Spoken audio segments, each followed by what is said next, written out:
Hello there. Thank you for joining me. My name is Daniel Jones, and I'm going to be your instructor for this course today. You're going to be able to use this course to satisfy your educational requirements and then take your notary exam if you'd like to become a notary in California. So let's go ahead and get started. Chapter 1. Obtaining and managing a notary commission. First of all, I ought to mention that the notary receives their appointment by the California Secretary of State. And of course, it's the Secretary of State who ultimately determines whether or not new notary appointments are even required in the state. So let's talk about the criteria that needs to be met by someone who wants to become a notary public in California. To become a notary in California, a person must first be a California resident. You have to be 18 years of age. The person must complete a notary education course. Of course, that person must also pass a written, proctored, closed book examination which covers the California Notary Law. And the person also must pass a criminal background check. Let's look at each of these a little more closely. First of all, unless the person is going to be specifically appointed to a military post, the person needs to be a California resident at the time of appointment. When you complete your notary application, you'll find an area for you to list your address of residence. The address must, of course, be in California. Now, while there's no requirement to be a United States citizen, the notary applicant, of course, must have legal residency, and that applicant is going to need to have an alien registration card or something similar with evidence of legal residency at the time that they submit the application. We usually submit the notary application at the time of testing, and a new application has to be submitted for each notary term. Now, things are a little different if you're going to be assigned to a military or naval reservation. This type of notary must be a United States citizen. Okay, next, the applicant must be at least 18 years old at the time of appointment. Okay, obviously you already know that a notary applicant is going to be required to complete a notary course which has been approved by the Secretary of State. There are 6-hour courses and 3-hour courses. All first-time California notary applicants or applicants whose commissions have expired must complete the 6-hour course. However, if you're the notary applicant and your commission is still current, you can choose to take either the full 6-hour course or a 3-hour refresher course. Everyone who completes either the 3-hour course or the 6-hour course is going to be given a proof of completion at the end of that course, and that needs to be submitted along with that notary application.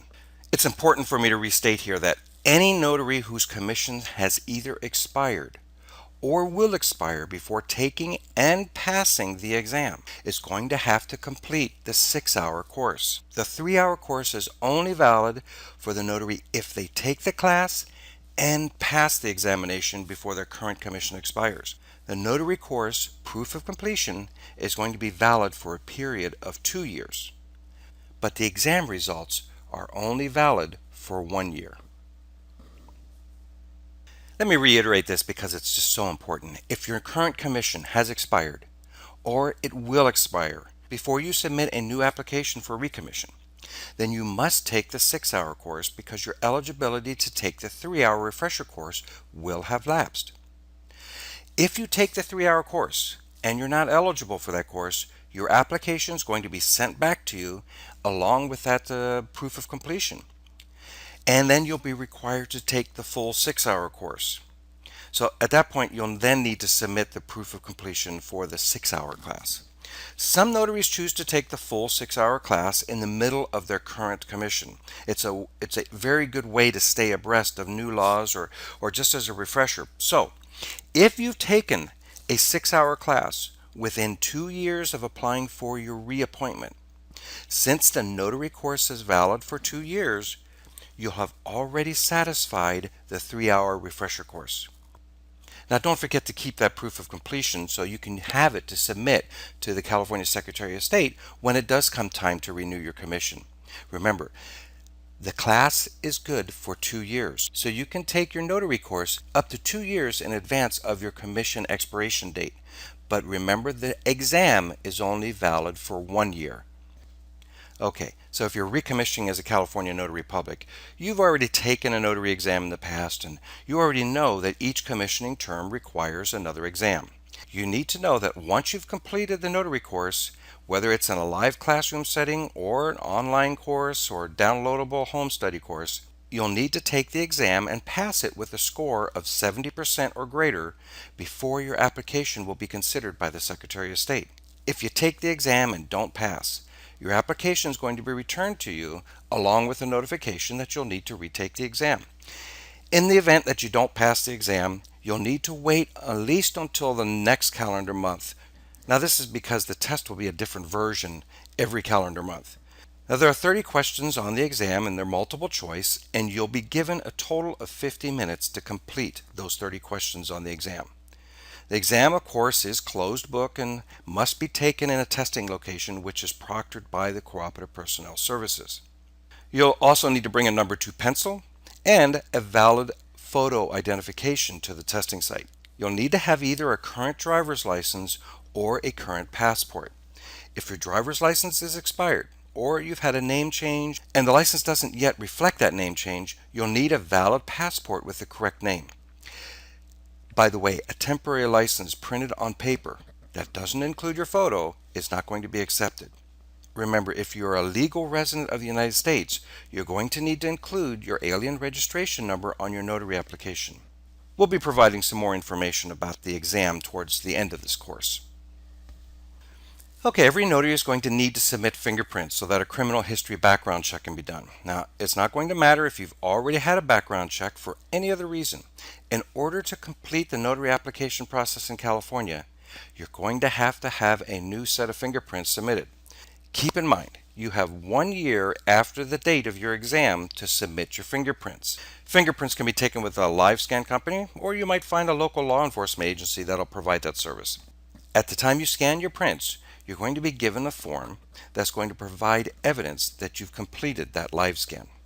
Hold on to that form in case you need the number that's on that form.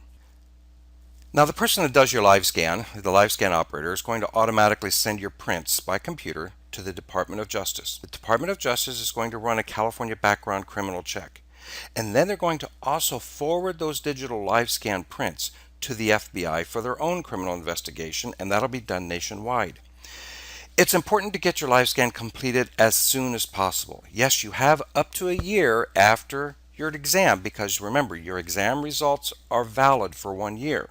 But it really is important to get that live scan completed as soon as possible because the commissioning process will not complete until the background results are in. And that usually takes quite a few weeks. Now, as I said, it'll usually take several weeks for a background check to be completed, and sometimes longer if there are questions or clarifications that need to be made. Once the background results are in, both the DOJ and the FBI are going to forward those results to the California Secretary of State. This is important to know because if your commission is taking significantly longer than you anticipated, one reason might be that the California Secretary of State hasn't yet received the results of the fingerprint investigations from either the DOJ or the FBI.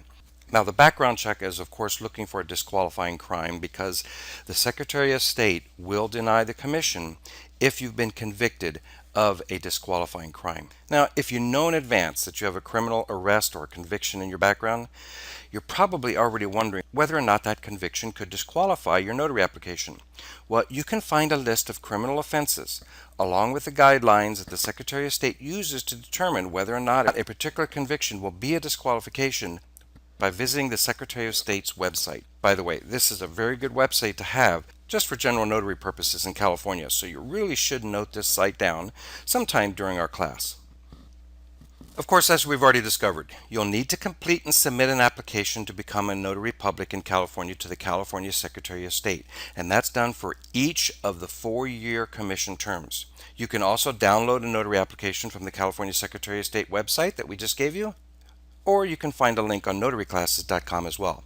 Now, if you take the live seminar, we'll have the application there for you. When you complete your application, you're going to need to list any arrest or convictions that you might have had. Now, don't omit any convictions, arrests which are pending trial, or even convictions which may have been expunged. Now, the normal run-of-the-mill traffic ticket convictions don't need to be listed, but DUIs and other more serious traffic violations that result in a conviction of a misdemeanor or felony must be disclosed. If you've got something in your background and you're not sure whether to list it or not, the rule of thumb It's better to be safe and list it in order to avoid a denial on your application based on your omission.